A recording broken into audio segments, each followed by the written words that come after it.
Magandang hapon po sa ating lahat. Welcome po sa lahat sa atin mula Luzon, Visayas at sa Mindanao. Welcome po sa ating House of Refuge Community Center celebration. Praise the Lord. Mahal ng Diyos ang Pilipinas. Hindi tayo pababayaan ng ating Panginoon. Kaya po sa ating pagpapatuloy, tayo po ay magbabasa muna sa ating Bible. Nasa Leviticus chapter 23 na po tayo at ang mga Bible readers natin ay sina Sister Grace, Sister Lilia, Sister Fe, Ate Beth, and Sister Mildred Salvador.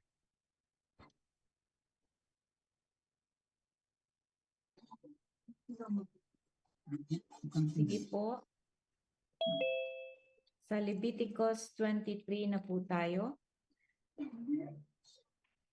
Verse 1, sinabi ni Yahweh kay Moises, ipahayag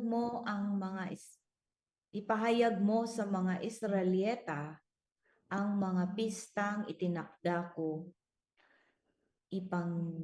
Ipangingilin nila ang mga banal na pagtitipong ito at magkaroon sila ng banal na pagpulong-pulong.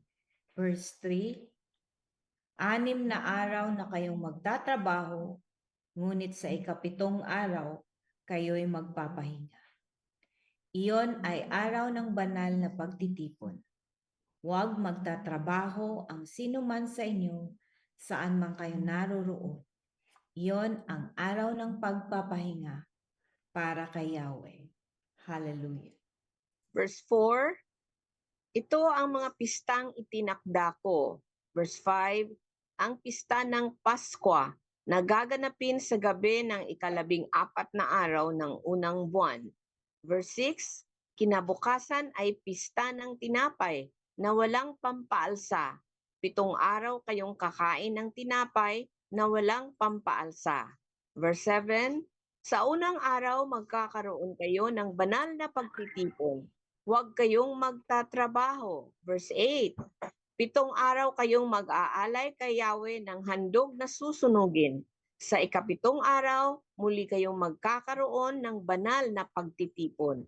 Huwag kayong magtatrabaho. Verse 9, sinabi pa ni Yahweh kay Moises. Verse 10, sabihin mo rin sa mga Israelita na kapag naroon na sila sa lupaing ibibigay ko sa kanila, tuwing anihan ay magdadala sila sa pari ng isang bigkis ng una nilang ani. Verse 11, ito'y iwawagayway niya sa harapan ni Yahweh upang kayo'y maging kalugod-lugod sa Kanya. Gagawin ito kinabukasan ng araw ng pamamahinga. Verse 12, sa araw na iyon, magdadala kayo ng isang lalaking kordero walang kapintasan at 1 taon pa lang bilang handog na susunugin. Sasamahan ninyo ito ng isang salop ng harinang minasa sa langis ng olibo bilang handog na pagkaing butil at 1 litrong alak bilang handog na inumin. Ang halimuyak ng handog na ito ay magiging mabangong samyo kay Yahweh.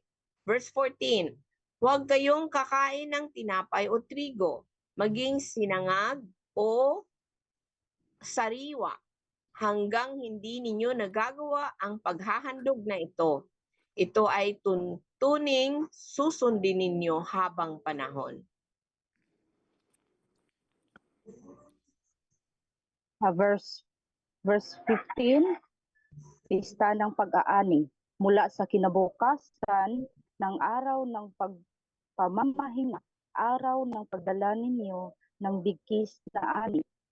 Pagpapalipas kayo ng 7 linggo.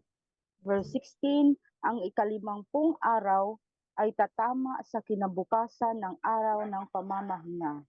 Sa araw na iyon, magdadala kayo ng handog na pagkaing butil.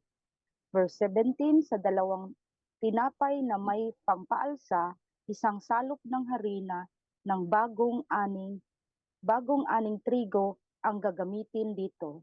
Ito ang handog ninyo mula sa unang ani. Verse 18, Magdadala rin kayo ng 7 tupa na tig-iisang taong gulang na walang kapintasan, 1 toro at 2 kambing. Ito'y susunugin kasama ng handog na pagkaing butil at handog na inumin upang ang usok nito ay magiging mabangong samyo sa akin. Verse 19, magdadala pa kayo ng 1 kambing na lalaki bilang handog para sa kapatawaran ng kasalanan at 2 kordero na tig-iisang taon gulang bilang handog pangkapayapaan. Verse 20, ang mga ito'y ihahandog ng pari kasama ng 2 kordero at 2 tinapay na yari sa trigong bagong ani. Verse 21, sa araw ring iyon, tatawag kayo ng isang banal na pagtitipon, isa may walang magtratrabaho at tuntunin ito ay susundin ninyo habang panahon. Verse 22, huwag ninyong aanihin ang nasa gilid ng triguhan at huwag din ninyong pupulutin ang inyong naiwang uhay. Ipaubaya na ninyo iyon sa mga mahihirap at sa mga dayuhan. Ako si Yahweh, ang inyong Diyos. Verses 23 to 25, sinabi pa ni Yahweh kay Moises, sabihin mo sa mga Israelita na ang unang araw ng 7 buwan ay araw ng pamamahinga, araw ng inyong banal na pagtitipon. Ipapaalam ito sa pamamagitan ng tunog ng mga trumpeta. Sa araw na iyon, huwag kayong magtatrabaho, kayo'y magdadala kay Yahweh ng pagkaing handog. Verse 26 to 32, ang araw ng pagtubos sa kasalanan. Sinabi pa rin ni Yahweh kay Moses, ang 10 araw ng 7 buwan ay araw ng pagtubos ng kasalanan. Sa araw na iyon, ng inyong banal na pagtitipon, mag-aayuno kayo at mag-alay ng pagkaing handog. 28, huwag kayong magtatrabaho sa araw na iyon sapagkat iyon ay araw ng pagtubos sa kasalanan.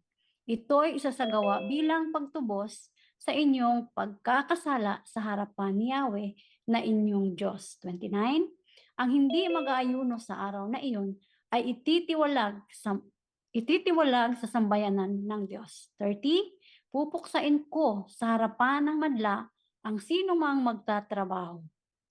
31, kaya huwag kayong magtatrabaho sa araw na iyon.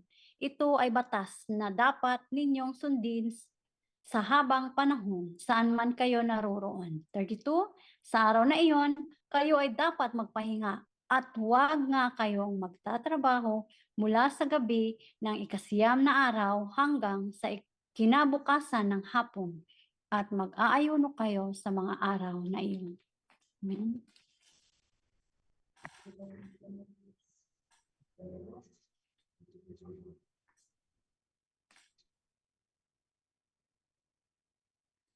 Ate Marilyn?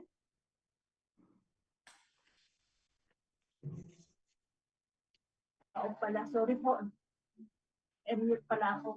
Verse 33 to 44, sinabi pa ni Yahweh kay Moises, sabihin mo rin ito sa mga Israelita, mula sa 15 araw ng 7 buwan, magsisimula ang pista ng mga tolda.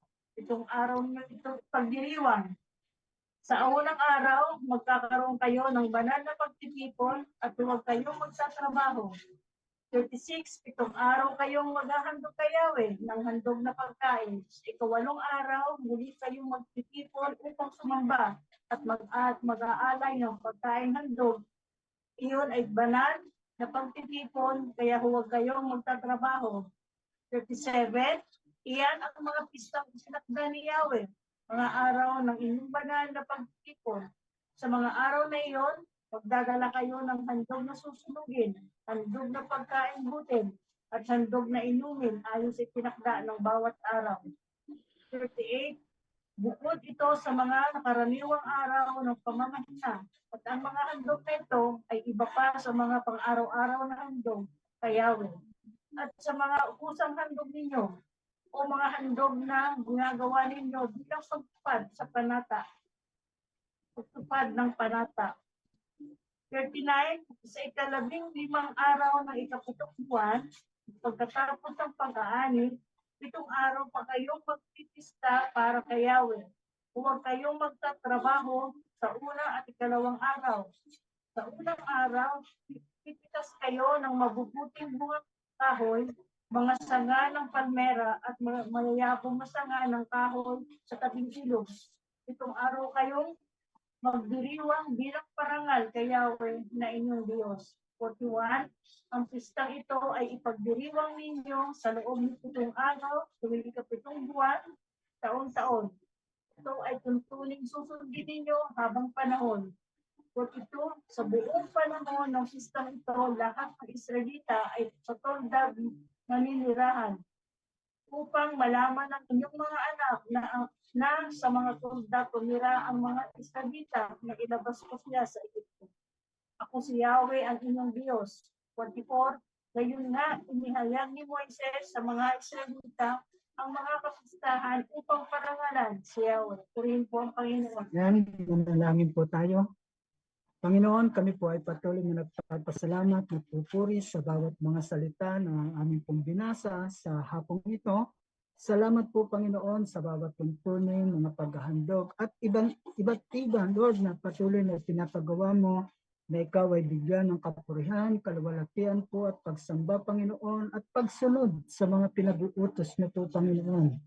Kaya kami po ay patuloy na nagpapasalamat sapagkat ikaw po ang Diyos na kailangang bigyan ng karangalan po, Panginoon. Na ikaw ang patuloy na maluluwalhati, Panginoon. Kaya kami po ay nagpapasalamat sapagkat mayroong kaming Diyos na walang sawang patuloy na nagmamahal sa buhay po ng bawat isa sa amin. Kaya patuloy mo nga pong pagpalain ang bawat mga anak mo na walang sawang nagbabasa ng iyo pong mga salita po, Panginoon. Salamat po sa iyo.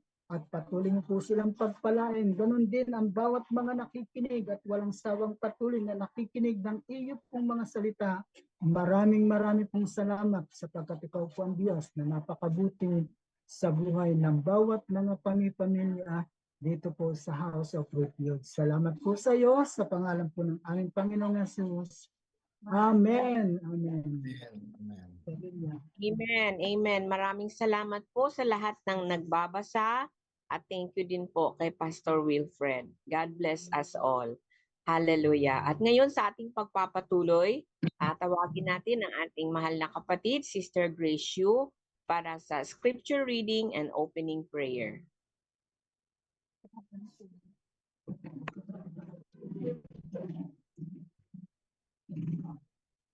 Po, ihanda po natin ang ating mga sarili.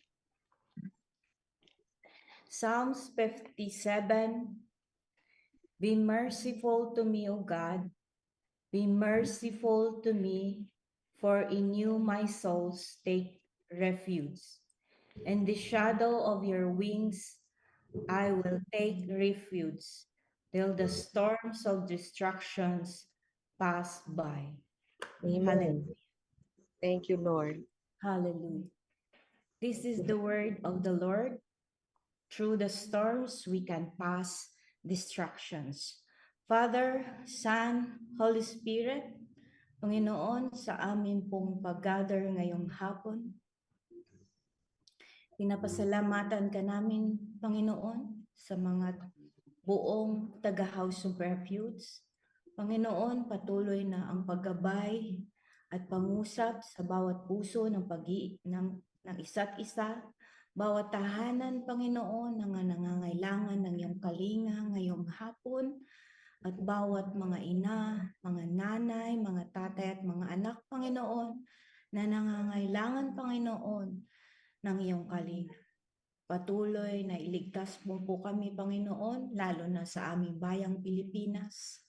Lord, patuloy po kami na nagdadasal at humihingi ng gabay na iyo po kaming ililigtas sa mga panahon na meron po kaming mga pagsubok at meron po kaming mga kalungkutan, meron po kaming mga pangangailangan. Narito po kami, Panginoon, amin pong isasangguni sa iyo at amin pong pagdadamayan ngayong hapon at pagsaluhan ang iyong mga pangako, ang iyong mga salita, dala ng aming pastor na iyo pong gagamitin. Kaya Panginoon, sa pangalan ng Panginoong Jesus, pagpalain mo ang bawat isa't isa at nawa maligtas po kami sa lahat-lahat ng kahamakan at mga distraction sa buhay, Lord God.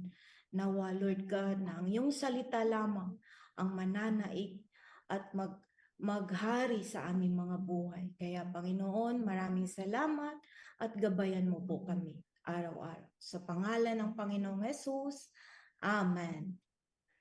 Amen. Amen. Thank you, Sister Grace. Napakagandang scripture reading for this afternoon. The mercy of the Lord endures forever. Totoo po yan. Ang habag ng Diyos ay mananatili magpakailanman. Hallelujah. At ngayon po, para sa ating praise and worship, ihanda natin ang ating mga palakpak at ang ating mga boses natin. Aawit tayo sa ating Panginoon at tayo ay pangungunahan ng ating mahal na ate, si Ate Beth Albelda. Magandang hapon po sa ating lahat. Tunay nga po ang Diyos natin ay mahabagin. Amen? Amen. Dumaan tayo sa maraming pagsubok, dumaan tayo sa maraming mga kahirapan sa buhay. Dahil ang Diyos natin ay mapagmahal at mahabagin, tiyak na malalagpasan po natin, lalong-lalo na kung tayo po ay laging tumalima sa Kanya, laging magpasalamat, laging magpuri, whatever circumstances we have, ibigay natin ang pagpapasalamat natin sa Panginoon at makikita natin that we are more than conqueror ever. Kaya palagi po tayong magpuri, palagi po tayong magpasalamat, huwag po tayong mahiya. Even dun sa maliliit na bagay, ipagpasalamat po natin sa Panginoon at makikita natin yung greatness ni Lord sa buhay natin. Tayo pong lahat ay sama-samang umawit, sama-sama nating papurihan ng Diyos sa ating mga buhay, sa ating kapulungan ngayong hapon. Bagamat magkakalayo tayo, ang presensya po ng Diyos ay naniniwala po na sa ating kalagitnaan. Amen. Hallelujah.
let the praise begin. Hallelujah.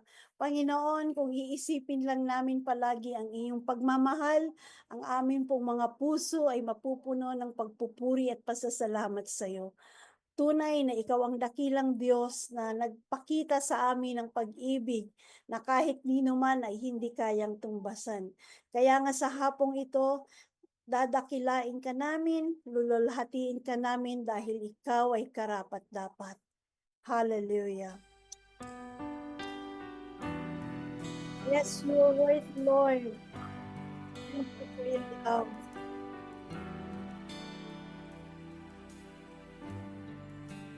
Thank you for the cross, Lord.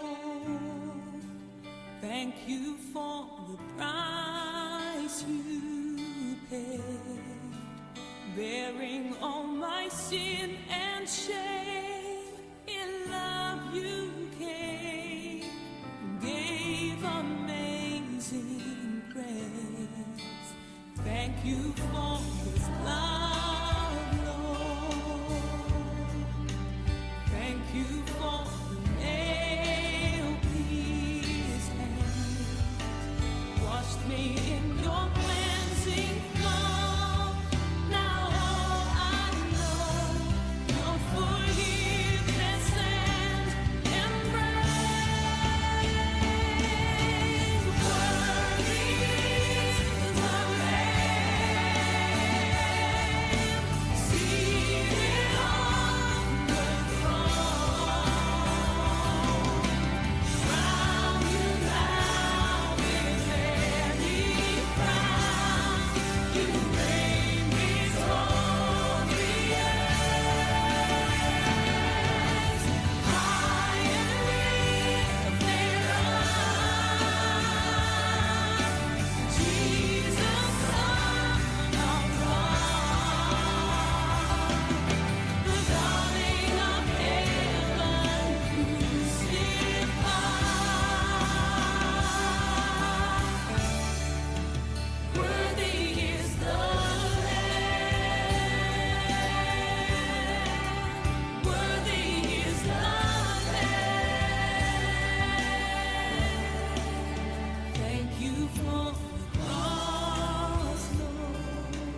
We worship you. Thank you, Jesus. Nagpapasalamat kami sa dakilang pag-ibig mo, Ama, sa pamamagitan ng iyong anak na si Jesus. Salamat sa walang katulad na pagmamahal mo sa bawat isa sa amin. Na dapat kami yung nabayubay sa krus, but because of your love, God, hindi mo yun hinayaan, bagkus binigay mo ang iyong bugtong na anak upang ang bawat isa sa amin ay magkaroon ng tiyak na kaligtasan. Salamat, Panginoon, sa pribilehyo na binigay mo sa bawat isa sa amin. Yung amin pong mga puso ay nagagalak at punong-puno ng pasasalamat sa pag-ibig mo na nararanasan namin. Na kahit hanggang ngayon, Panginoon, ay hindi ka nagbabago. Ikaw noon, ngayon at magpakailanman. Kaya nga, karapat dapat ka na sambahin, karapat dapat ka na pasalamatan sa mga ginawa mo sa bawat buhay namin. Mga kapatid, can we just sing it one more time? Awitin natin ng buong pasasalamat sa Panginoon. Worthy is the Lamb. He is worthy of our praises this afternoon.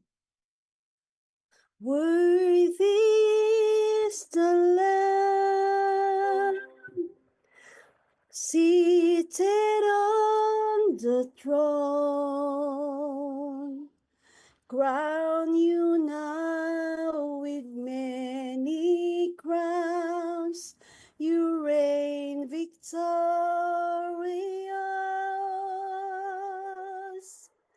High and lifted up,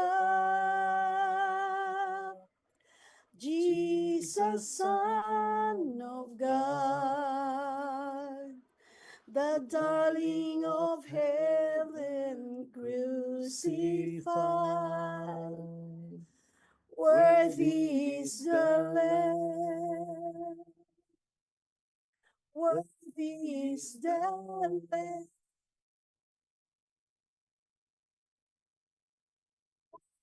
Is the Lamb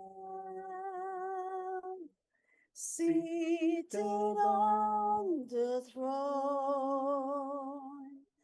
Oh, crown you now with many crowns. You reign victorious.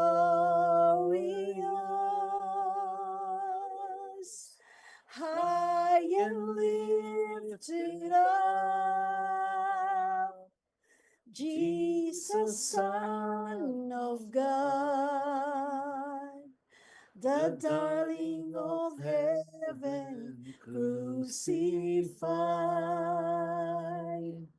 Worthy is the Lamb, worthy is the Lamb. Worthy is the Panginoon, dahil ikaw ay karapat-dapat at dakila, binibigay namin sa iyo ang lahat ng kapurihan, lahat ng kalwalhatian, O Diyos. Sa iyo lamang nababagay ang lahat ng ito. Salamat sa iyong dakilang pag-ibig, Ama. Sa pangalan mo, Panginoong Hesus. Amen at amen. Can we give the best clap offering that we can give to the Lord this afternoon? He is worthy of our praises. Hallelujah. Hallelujah. Praise you, Jesus. Hallelujah. Amen. Amen, amen. Maraming salamat, Ate Beth. Napakagandang panahon ng ating pagsamba at pag-awit sa ating Panginoon. Thank you, Jesus. Worthy, worthy is the Lamb. Hallelujah. Thank you, Father God. At ngayon, mga kapatid, tayo ay magpapatuloy. Tayo naman ay dadako na sa ating communion at tayo ay pangungunahan ng ating kapatid, Brother Yu Chang Shu. Ihanda natin ang ating mga communion elements. Good afternoon, brothers and sisters. Happy every day because we have Christ.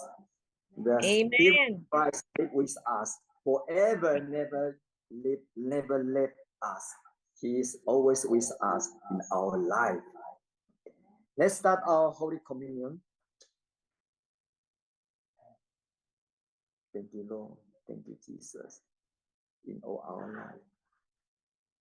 Thank you, die for us. Thank you, pay all our sins.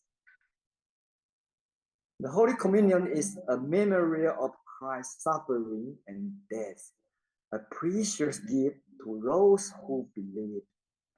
The Holy Communion is a victorious celebration of unity with Christ, declaring his power over sin and death. The Holy Communion is a fellowship with Christ, as Savior of the world, King of kings and Lord of lords. The Holy Communion is the gathering of Christians in one accord, sharing and proclaiming the law of Christ. Brothers and sisters, let's read John chapter 6, verse 53 to 58. Jesus said, "Truly, truly, I say to you, unless you eat the flesh of the Son of Man and drink his blood, you have no life in you. Whoever feeds on my flesh and drinks my blood has eternal life, and I will raise him up on the last day. For my flesh is true food, and my blood is true drinks. Whoever feeds on my flesh and drinks my blood abides in me, and I in him. As the living Father sent me, and I live because of the Father. So whoever feeds on me, he also will live because of me. This is the bread came down from heaven. Whoever feeds on this bread will live forever." Thank you, Lord Jesus. Brothers and sisters, let's take the bread. This bread represents his broken body. As we eat this bread, we should be healed, and we should be with him throughout eternity. This bread, this is the body of our Lord and Savior Jesus Christ. We believe it, we declare it, we receive it. Amen. Let's eat the bread.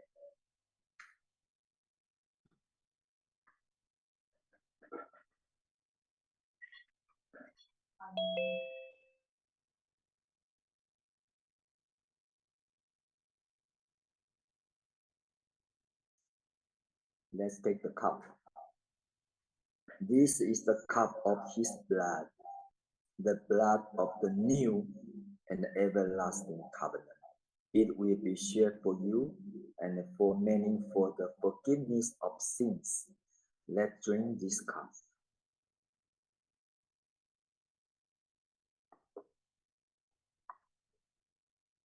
When we drink this cup, his blood will be mixed with our blood. We should be healed, and we should be with him throughout eternity.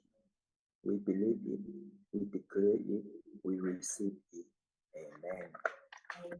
Let's pray. Heavenly Father, we thank you. You love us so much. You give up your only beloved Son, Jesus Christ, to die for us, to pay all our sins. We declare Jesus is our Lord and Savior in all our life. In Jesus' name we pray. Amen. Thank you. Amen. Thank you, brother. Thank you, Brother Yu Chang.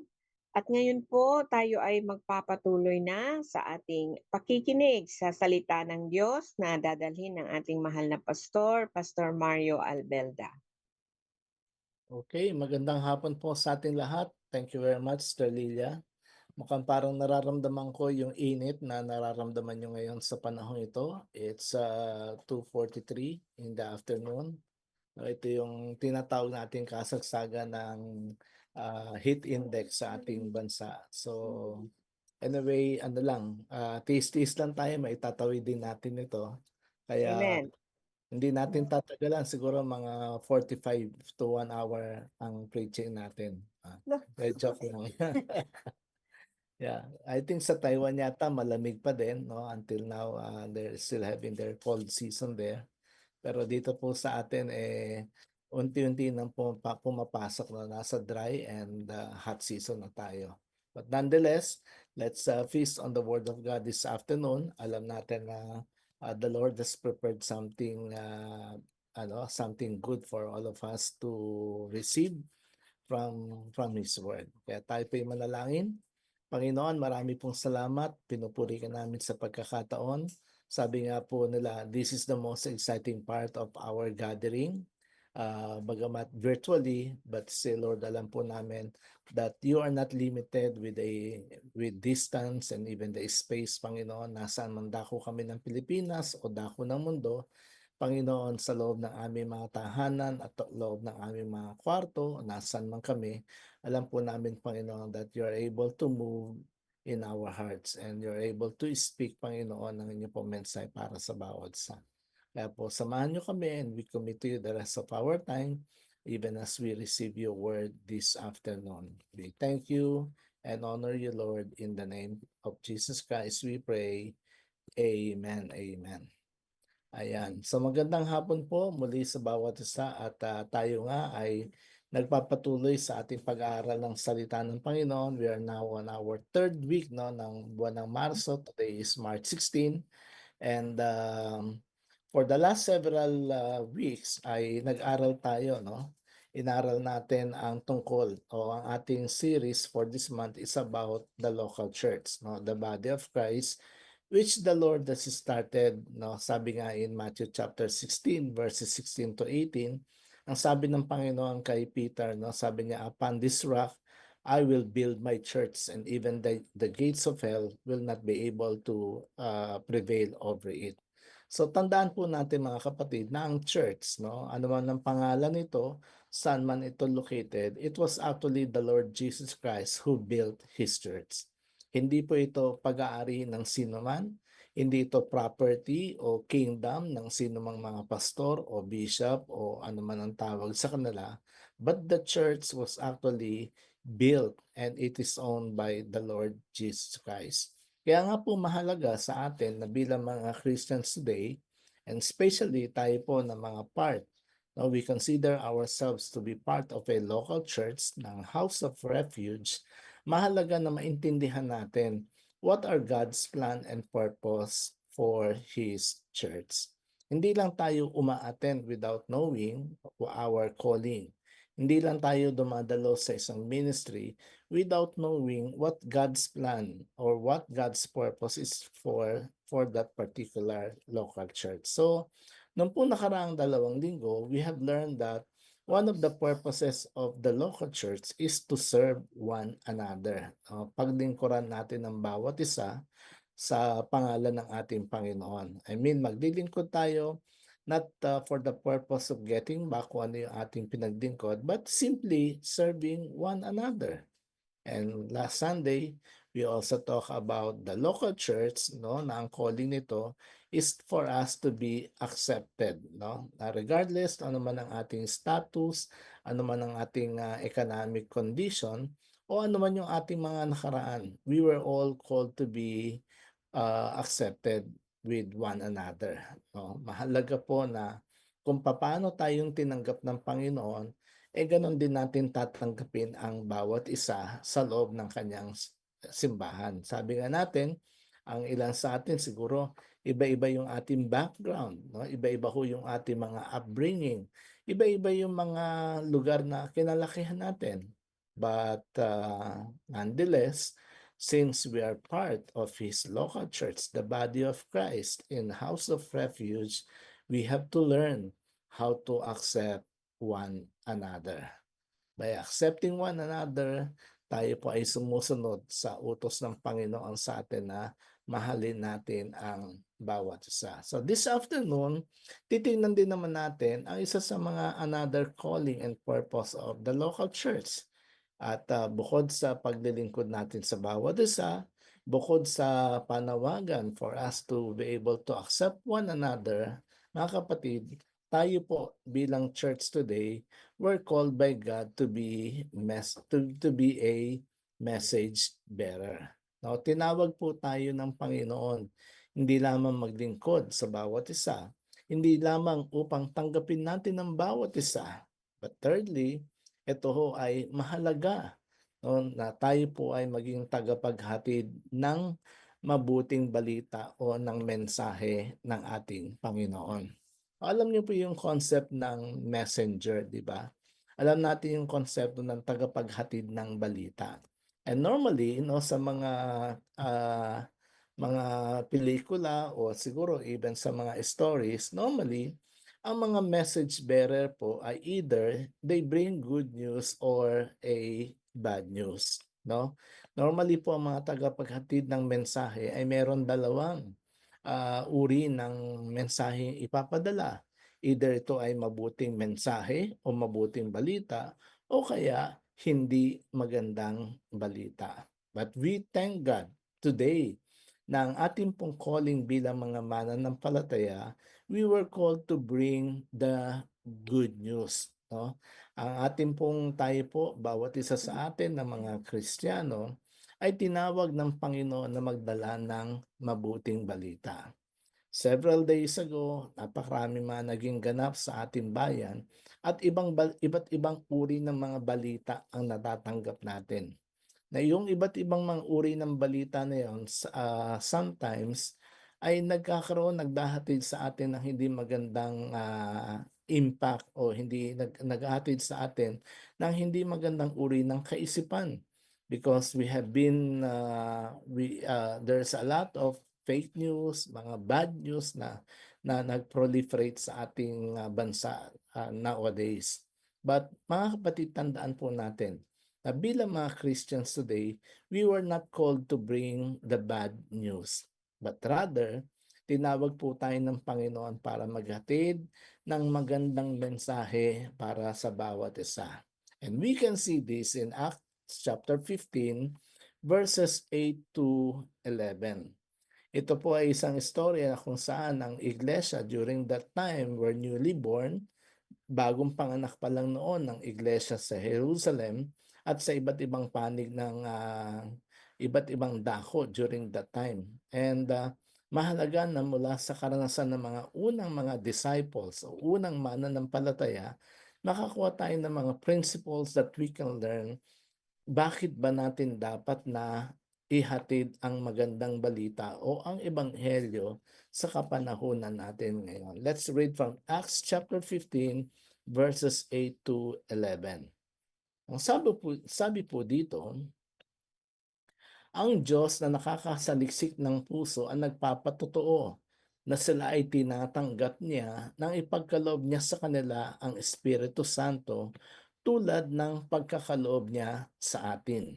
Verse 9, walang pagkakaiba ang pagtingin ng Diyos sa kanila at sa atin.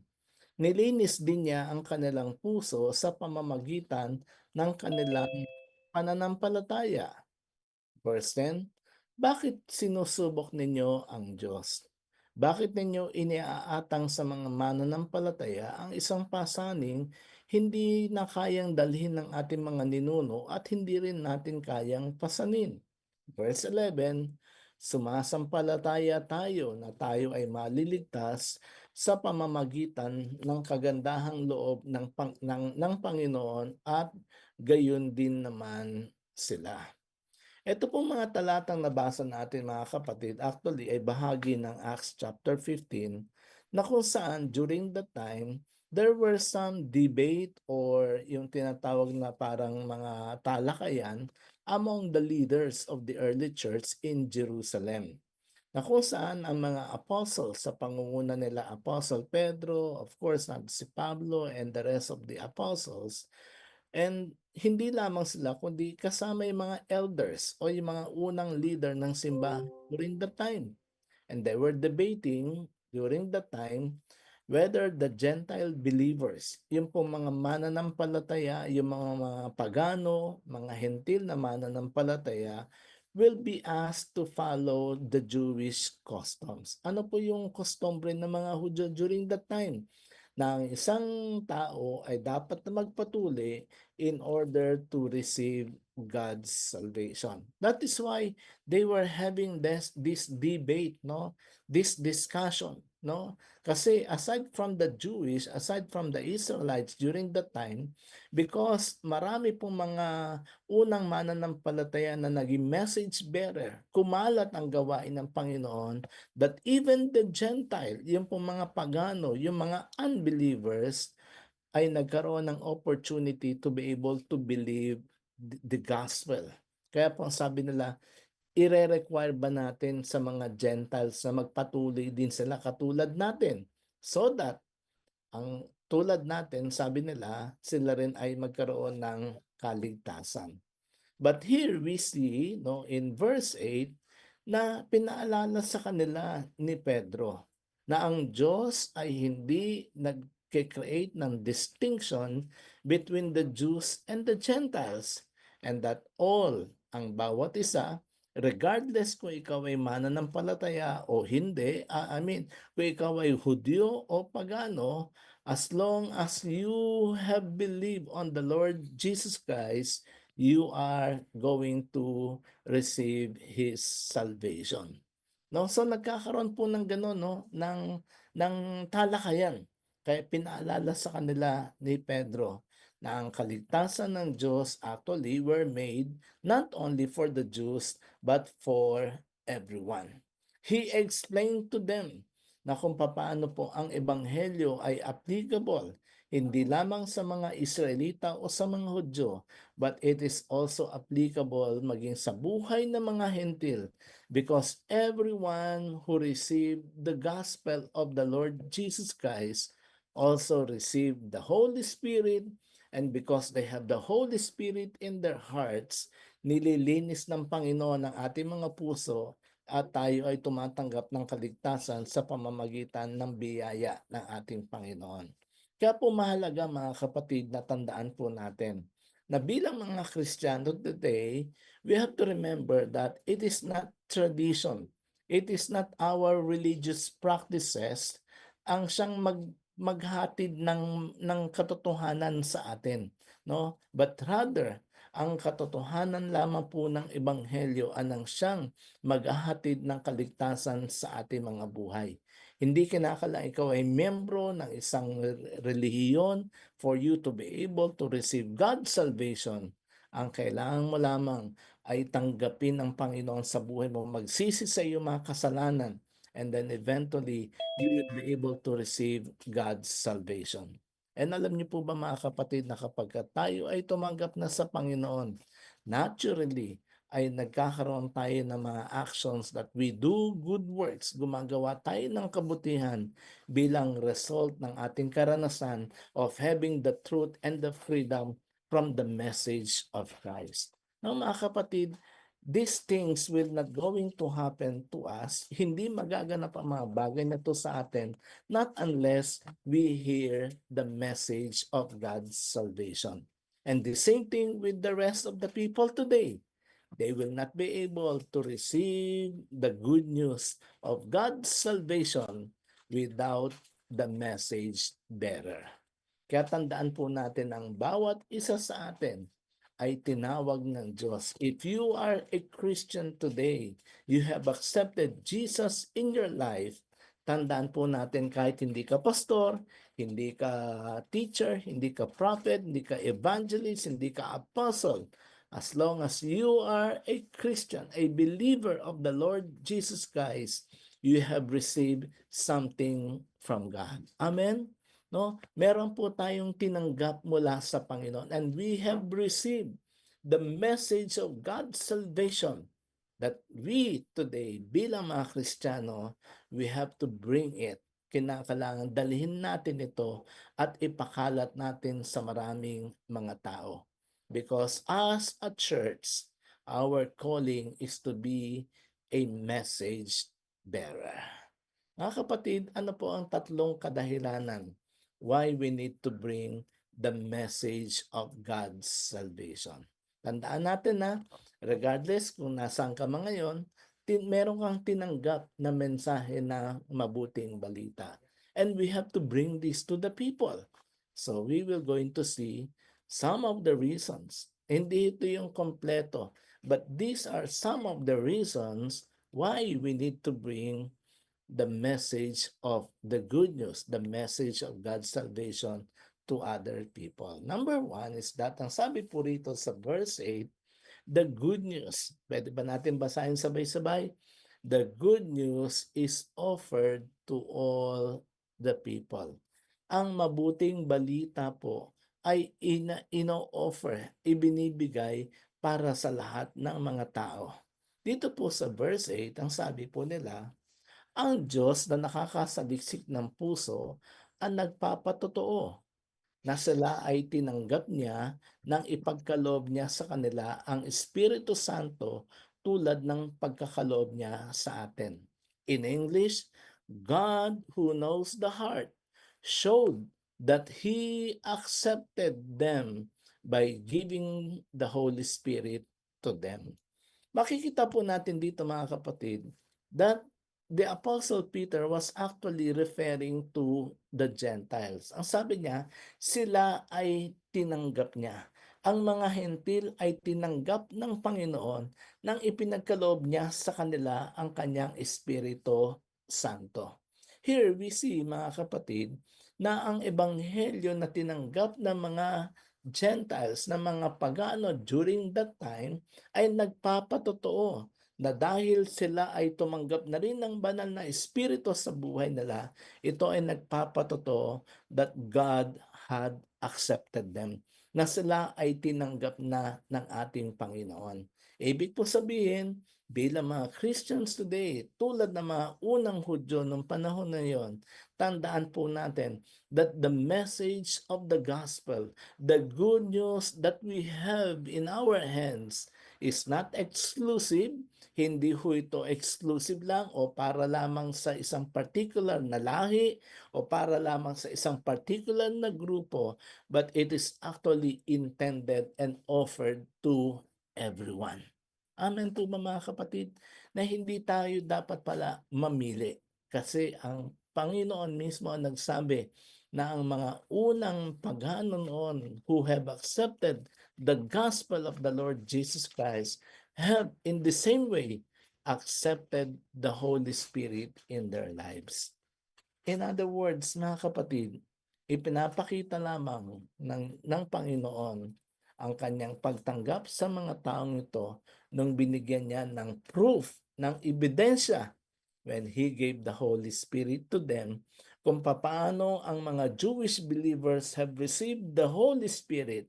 The pagan believers, the Gentile believers also received the Holy Spirit in their lives. Amen po. Ito ay nagpapakita lamang sa atin na ang Ebanghelyo, ang mabuting balita that we have in our hands, is intended for everyone. Kaya nga po, nung unang panahon, ang unang simbahan noon were marked, no? Sila ho ay nagkaroon ng magandang palatandaan, no? Na tinanggap nila ang iba't ibang grupo ng mga tao during their time. And it is also the same thing with us. Sino ba yung mga tao na nasa paligid natin? May mga taong mahihirap, may mga taong mayayaman, may mga tao na may mga pinag-aralan, mayroong mga taong mababa ang pinag-aralan. But let us remember that the good news that we have, yung mabuting balita na dala-dala po natin, pwede nating ibigay kahit kanino. Pwede nating i-offer, pwede nating i-share kahit na sino o anong grupo man ito ng tao. Amen po ba? Kaya nga po kami sa TEP, ang amin pong mission, isalin ang Biblia sa lengguwaheng maiintindihan, hindi ng tagalungsod, kundi ng mga tao na nandun sa mga liblib na lugar, sa mga tribo, upang kanila pong marinig at maunawaan din ang salita ng Diyos. So that together, no, tulad natin, like us, who have received the good news of salvation, matanggap din ng mga tao na nandoon sa bundok. Amen po. Kaya mga kapatid, tandaan po natin that the good news that we have in our hands is actually intended, being offered for everyone. And as a church, bilang House of Refuge Community, we are to share the message. We are to share the good news. Kanino? To everyone and not just to the few. Mga kapatid, wala akong edad, wala akong katayuan sa buhay ang pinipili para maghatid ng mabuting balita sa buhay ng ibang mga tao. Secondly, ang sabi po rito is that the good news that we have, hindi lamang ito being offered to everyone, but secondly, the good news that we have, actually, meron pong kapangyarihan. No? Yung palang mabuting balita na meron sa atin, na dala natin, meron pala itong magandang idudulot sa mga taong makikinig. Ano po mangyayari sa kanila? Ang sabi po rito, it's going to cleanse their hearts. No? Lilinisin nito ang puso ng mga tao. Siguro, hindi dito tinutukoy yung physical na puso, kundi tinutukoy dito yung totoong puso, yung kalooban, yung pagkatao natin, that whenever we heard the good news and we received the good news of God's salvation, no, pag tinanggap daw po ito ng tao, it's going to cleanse our hearts. Naalala ko po, no, noong 2017, when I had this TIA, yung tinatawag na transient ischemic attack, no, na-confine ako, na-ICU ako, and I was subjected into undergoing an angiogram. Alam nyo, sa medical field, kapag may para malaman kung mayroong problema yung puso natin, initially kailangan ma-ECG ka muna para makita yung tibok ng puso mo kung normal ba o hindi. Pero kapag gusto ng mga doktor ho na makasiguro kung yung puso mo ba ay may bara o wala, you have to undergo what they call as angiogram. Ito pong angiogram para tong operasyon na meron ipapasok sa isang bahagi ng katawan mo, and from there, malalaman nila kung meron bang bara sa puso natin. Alam nyo, noong 2017, thank God na malinis pala yung puso ko, no? Walang bara, no? Pero alam nyo, yung cost ng angiogram noon, siguro around 60 o 70,000, no? For that, siguro mga 1-hour procedure. And in fact, kapag meron silang nakitang bara sa puso ng tao, no, immediately, yung pasyente will be subjected into undergoing angioplasty. No? Ito yung talagang tatanggalin yung bara, meron parang idudugtong, may kukuning something sa may, anong tawag dito? Singit, no? Tapos merong ilalagay doon sa iyo. And grabe, mas mahal na yung procedure na yon, no? Ganon ho katindi kapag merong problema sa puso natin physically. Pero alam nyo ba, meron ding malaking problema kapag ang puso natin, yung totoong pagkatao natin, yung buhay natin ay hindi maayos at marumi sa harapan ng ating Panginoon. That is why in verse 9, ang sabi po nila dito, walang pagkakaiba ang pagtingin ng Diyos sa kanila at sa atin. Nilinis din niya ang kanilang puso sa pamamagitan ng kanilang pananampalataya. Sa English, He did not discriminate between us and them, for He purified their hearts by faith. Salamat na lang po mga kapatid, because the message that we have is something that will going to bring, no? Ito po isang bagay na magdadala ng malaking pakinabang sa mga tao na tatanggap nito. Ano po sabi dito? Ang mabuting balita, ang ebanghelyo, ang magandang balita na dala natin sa ating mga buhay ay maglilinis ng puso, maglilinis ng buhay ng isang individual. Mahirap po pagka marumi o may problema sa puso natin. Well,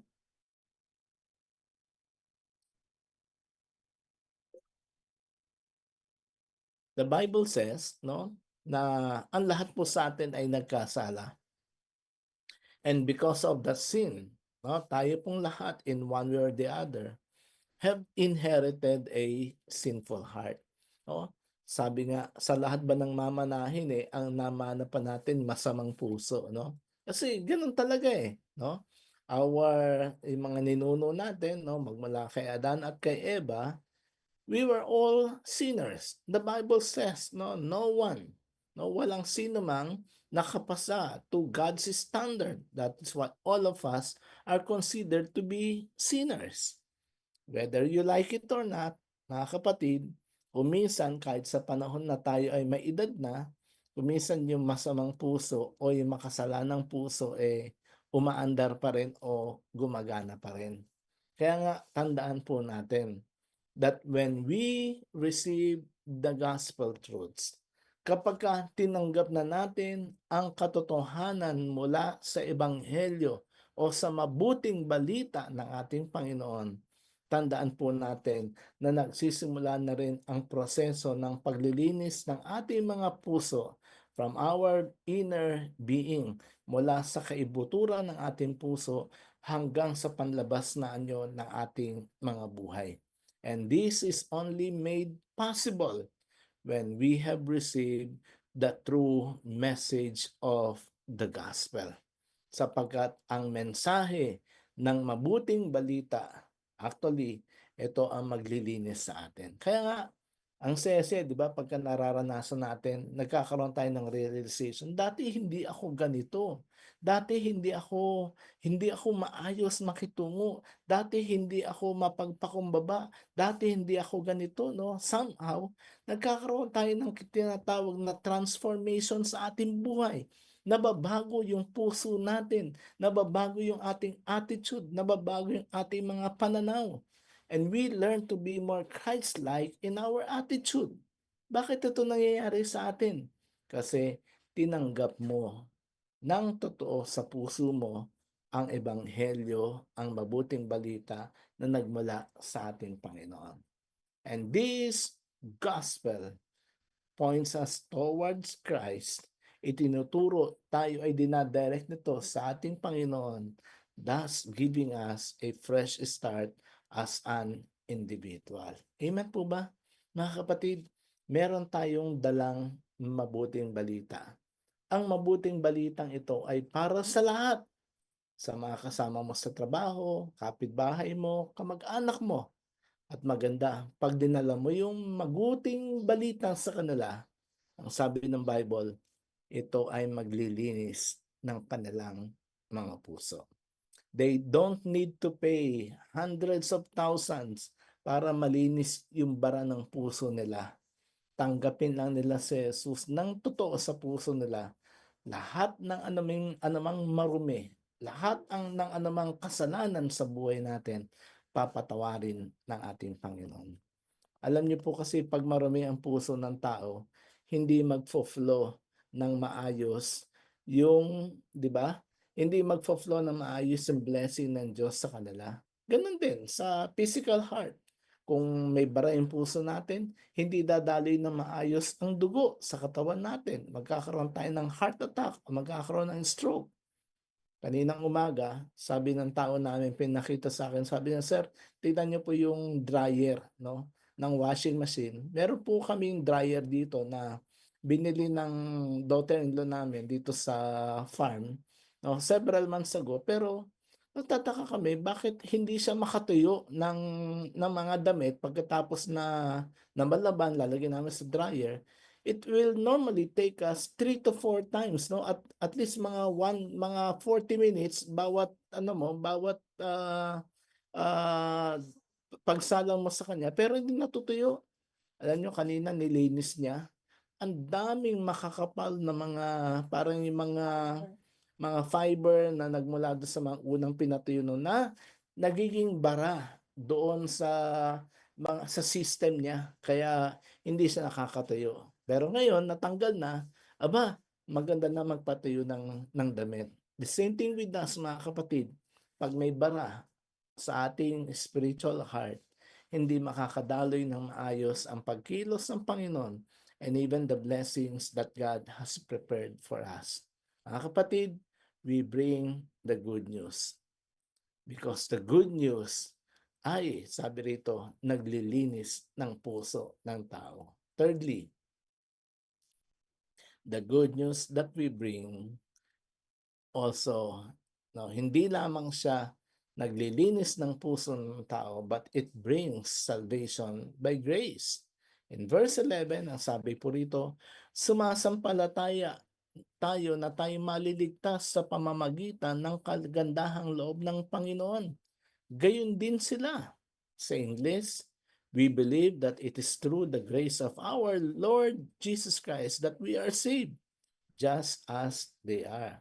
Ang sabi nila, no, tulad natin, naligtas tayo sa pamamagitan ng kagandahang loob ng Panginoon sa atin.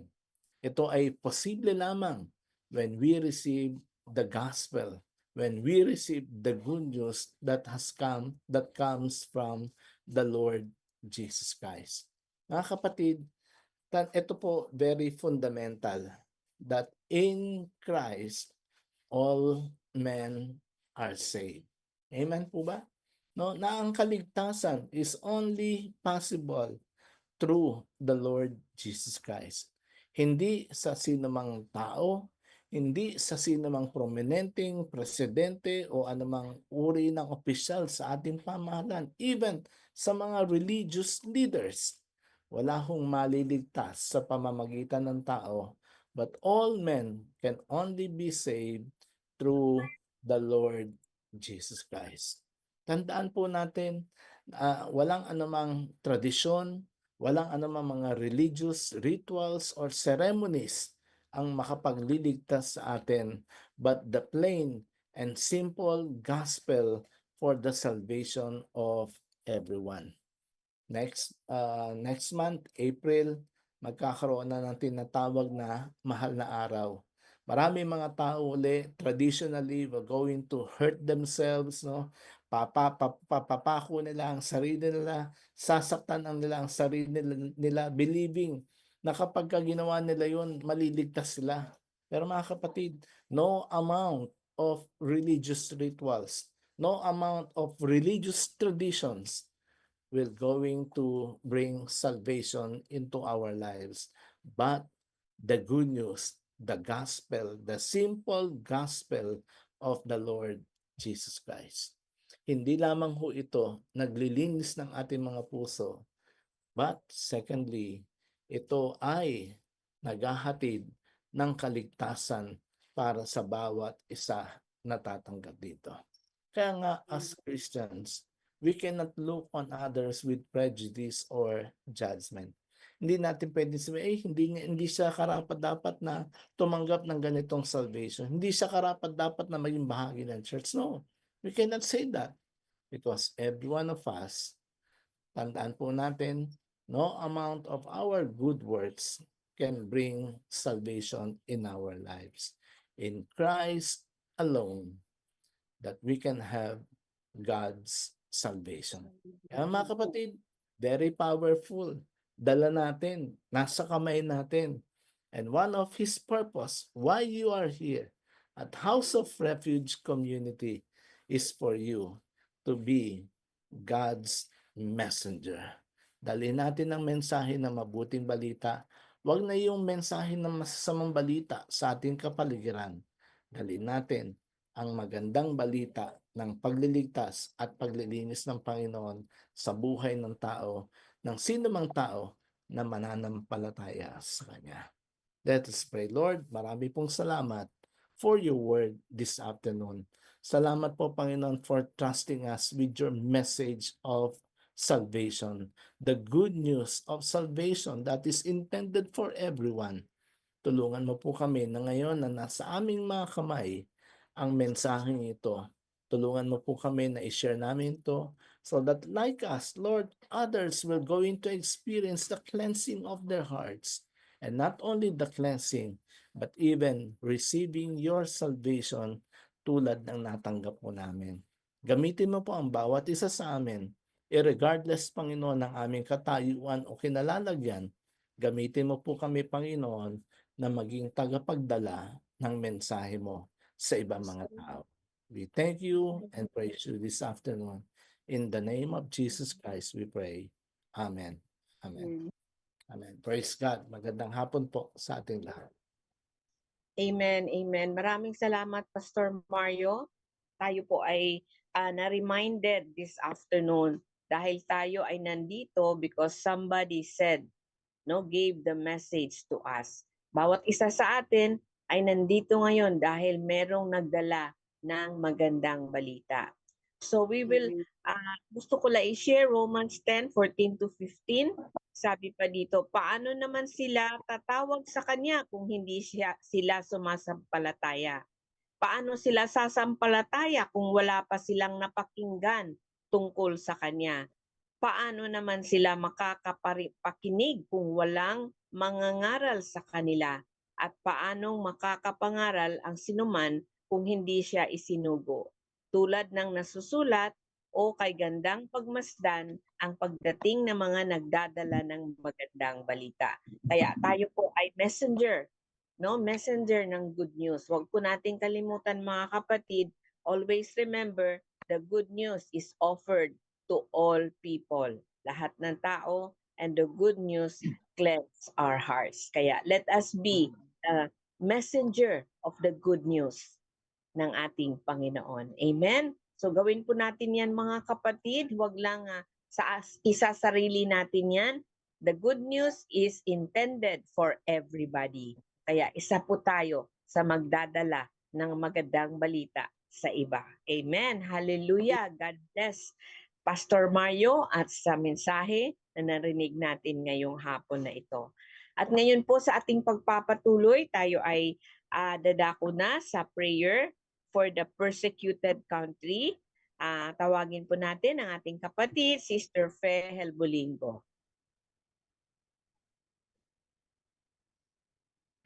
Good afternoon.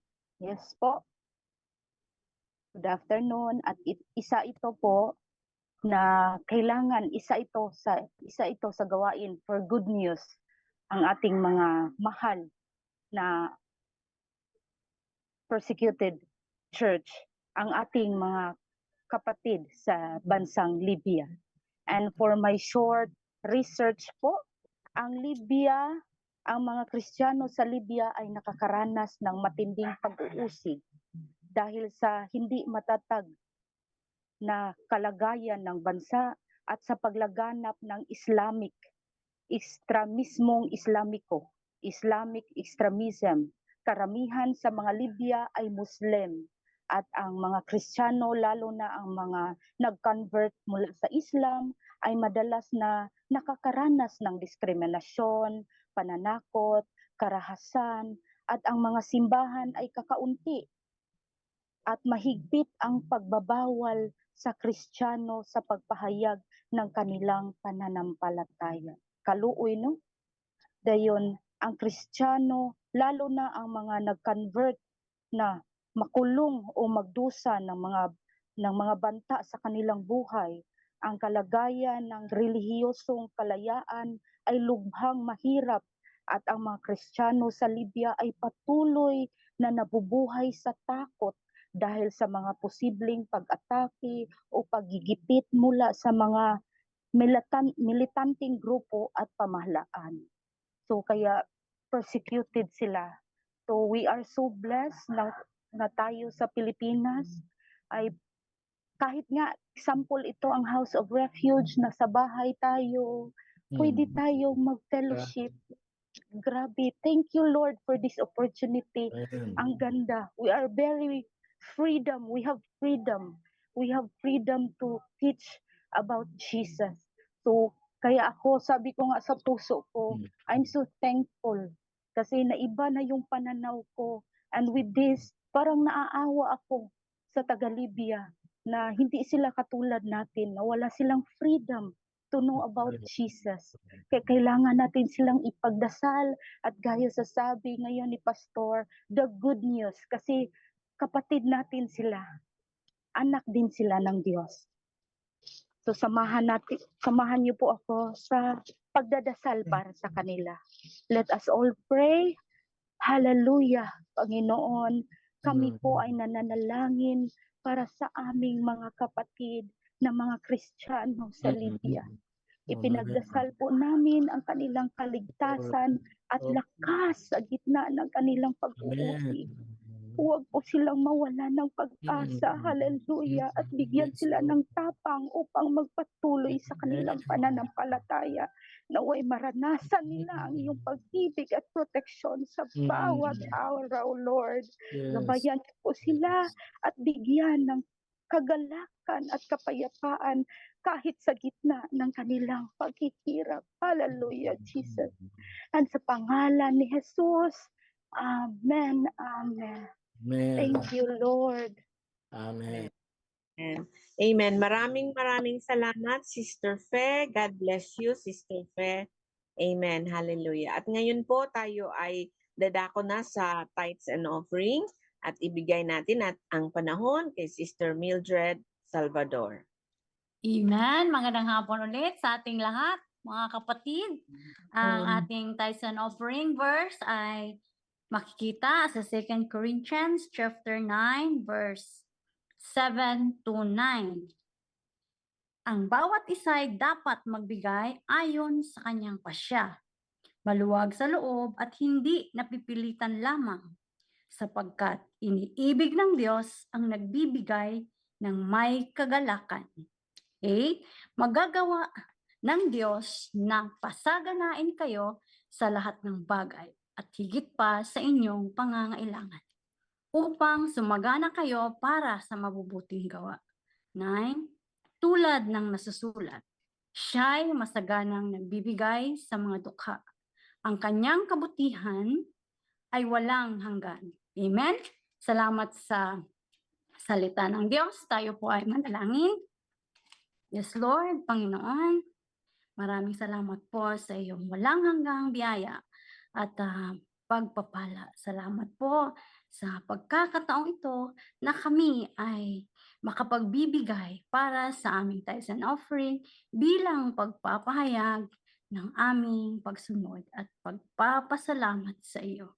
Lord, papalain mo po ang aming mga handog upang magagamit sa pagpapalaganap ng mga gawain. Maraming salamat, Panginoon, dahil ikaw ang aming Diyos na nagbibigay ng sagana upang kami ay magkaroon ng lahat ng aming mga pangangailangan at maging pagpapala po kami sa iba. Salamat po, Panginoon, sa iyong katapatan at sa mga pangakong hindi nagkukulang. Lord, ibabalik namin sa iyo ang lahat ng mga papuri at pasasalamat sa pangalan ni Jesus. Amen. Amen.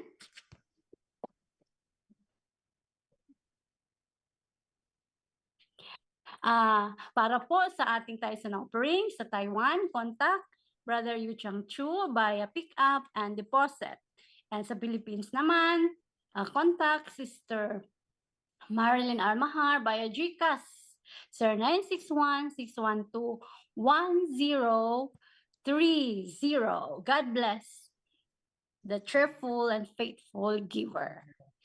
Amen. Amen. Amen. Maraming salamat, Sister Mildred.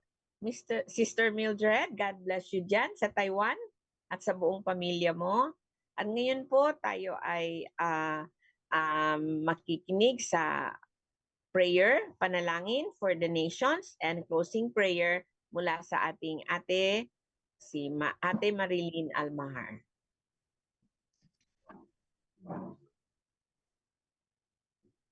Purihin po ang Panginoon sa hapong ito. Tayo po darako na sa ating pong panalangin sa ating nation. Closing prayer. Samahan niyo po ako sa pananalangin. Hallelujah.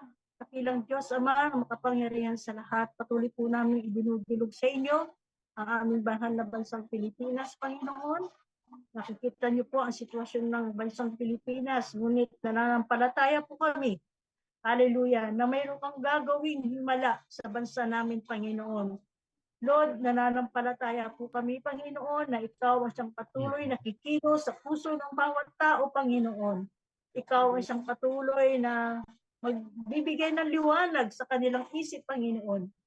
At na maintindihan po namin, hallelujah, ang mga nangyayari kaganapan sa aming bansang Pilipinas, Panginoon. Lord, dalangin po namin at hinihingi po namin, Panginoon, ang kapatawaran sa bansang Pilipinas. Hinihingi po namin ng tawad, Panginoon, ang lahat ng aming karumihan, ang aming bansa, ng aming bayang Pilipinas, Panginoon. Alam po namin, Panginoon, na mahal mo ang bansang Pilipinas, Panginoon.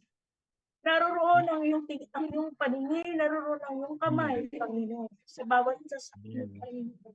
Dalangin po namin at hindi na magkaroon kami ng kapayapaan sa bawat puso namin, sa panatagal, Panginoon.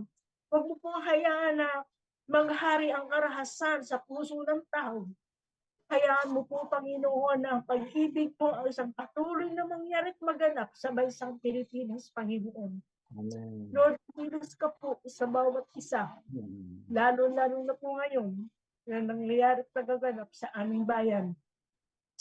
Panginoon, ikaw po, Diyos, ang isang patuloy na mangunguna, kumilos sa bawat isa, Panginoong Jesus.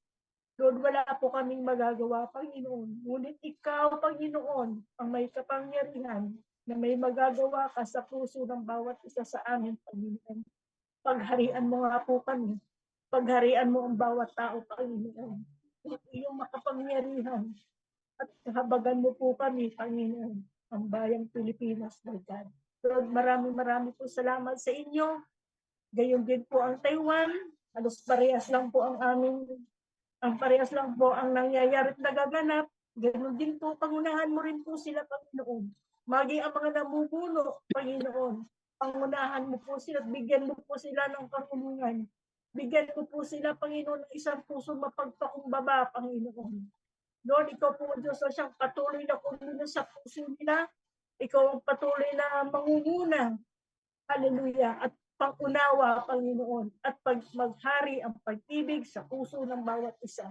Lalo-lalo na po sa lahat ng tao, sa mga namumuno, sa bawat bayang bansa, Panginoon. Lord, marami po salamat. Pagpalain mo po ang bansang Pilipinas, Luzon, Visayas, Mindanao, at patuloy niyo pong ingatan, Panginoon, at ilayo mo po, Panginoon, sa anumang kapahamakan ng aming bansa. Maging po ang bansang Taiwan, Panginoon. Pagpalain mo rin po sila at patuloy na ingatan. Hallelujah, ang bawat isa, Lord God. Marami po salamat sa inyo, Panginoon. At Lord, sa hapong din ito, nagpapasalamat po kami, Panginoon, sa kapahayagan mo, Panginoon. Lord, tulungan mo po kami, Panginoon, na maging boldness kami, maging matapang na ipahayag namin ang iyong mabubuting balita, Panginoon, sapagkat marami pong nangangailangan ng kaligtasan, Panginoon. Ang salita mo lamang, Panginoon, hallelujah, ang magiging daan upang ang mga tao ay makatanggap ng kaligtasan at pagbabago sa kanila pong mga buhay, Panginoon. Ikaw po, Lord God, ang siyang patuloy na kikilos, Panginoon, upang patuloy kaming magamit, Panginoon. Hallelujah. Ang salita mo ay patuloy na maipahayag, Panginoon, sa lahat ng tao, sa lahat ng bansa, upang sila ay makarinig ng iyong mabubuting balita, Panginoon. Lord, salamat po sa iyo sa hapong ito at salamat po maging sa anak mo ginamit mo.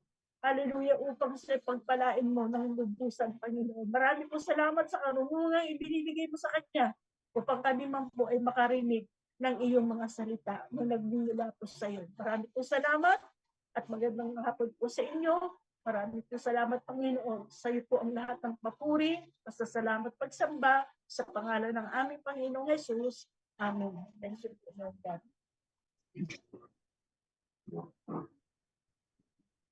Tayo po'y dumako sa ating doxology.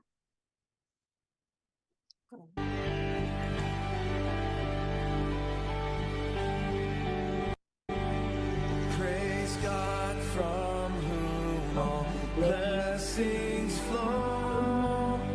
Praise Him, all creatures here below. Praise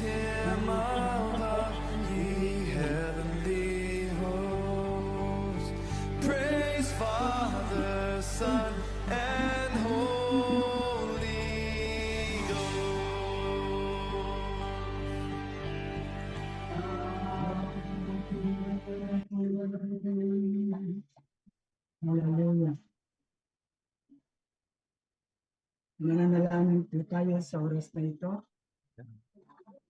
Hallelujah. Pakinggan po natin ang mensahe.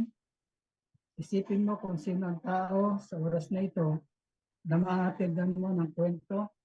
Itong buong isang linggo, huwag kang pumayag na hindi mo may kwento ang salita po ng ating pong Panginoon. Isipin mo, ilagay mo po sa ating isipan, saan ka man naroroon. Ipahayag mo ang salita po ng Diyos na nasa puso ng bawat isa sa atin. Manalangin po tayo. Panginoon, sa pangalan po ng aming Panginoong Yesus, patuloy ko po hinihingi, Panginoon, sa buhay po ng bawat isa sa amin, ang lakas ng loob na may kwento ang iyong kabutihan at pag-ibig, Panginoon, na nararanasan po namin sa kasalukuyan po, Panginoon. Tulungan mo po kami, Panginoon, na maging sa aming mga kapitbahay, kakilala, mga mahal sa buhay, maging sa mga kasamahan po sa trabaho, Panginoon. Huwag po kaming papayag na hindi namin may kwento ang kaligtasan na natanggap namin sa iyo, Panginoon. Tulungan mo po ang bawat isa sa amin na huwag kaming mamili ng tao, kundi ang lahat ng tao na wala pa sa Panginoon ay nangangailangan ng kaligtasan. Panginoon, maraming pong salamat sa mensahe mo sa hapong ito. Salamat po sa buhay ng anak mo na ginamit mo. Maraming pong salamat sapagkat ang salita mo, ito po ay buhay at kumikilos sa bawat mga tao na tatanggap sa iyo, Panginoon, ay magkakaroon ng kaligtasan ito, Panginoon. Kaya sa pangalan po ng aming Panginoong Yesus, tulungan mo po kami, saan man kami naroroon, Luzon at Visaya o Mindanao man, ikaw po ang gumawa at manguna upang mahihatid ang mensahe mo sa mga taong hindi pa nakakakilala sa iyo, Panginoon. Salamat po sa iyo. Pagpalain mo po, Panginoon, ang bawat mga salitang yan sa aming pong mga puso, sapagkat ikaw po ang Diyos na makapangyarihan sa lahat ang makagagawa nito, Panginoon, na may part sa bawat mga tao na nangangailangan ng kaligtasan, kagalingan at pagpapala po, Panginoon. Salamat po sa iyo. May pakabuti mo sa pangalan po ng aming Panginoong Yesus. Pagpalain mo at patuloy na pagpalain ang mga pamilya sa House of Refuge po, Panginoon. Salamat po sa iyo. Napakabuti mo sa pangalan po ng aming Panginoong Yesus. Amen. Amen. Amen. Amen. Amen. Lord, hallelujah. Praise God. Purihin ng Panginoon. Amen. Amen. Huwag natin kalimutan, meron tayong bitbit na mabuting balita that we have to bring to others. Amen. Pagpalain po tayo ng Panginoon at tuloy-tuloy lang kahit mainit ang panahon. I-feel natin na malamig na tulungan tayo ng Lord. Kaya minom na maraming tubig.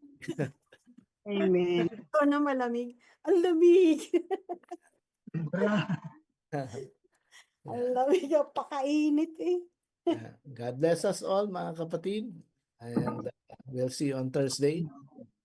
We speak shalom, shalom, shalom. God bless. Salamat po. Yes po again. God bless you all. Mga kapatid. Amen.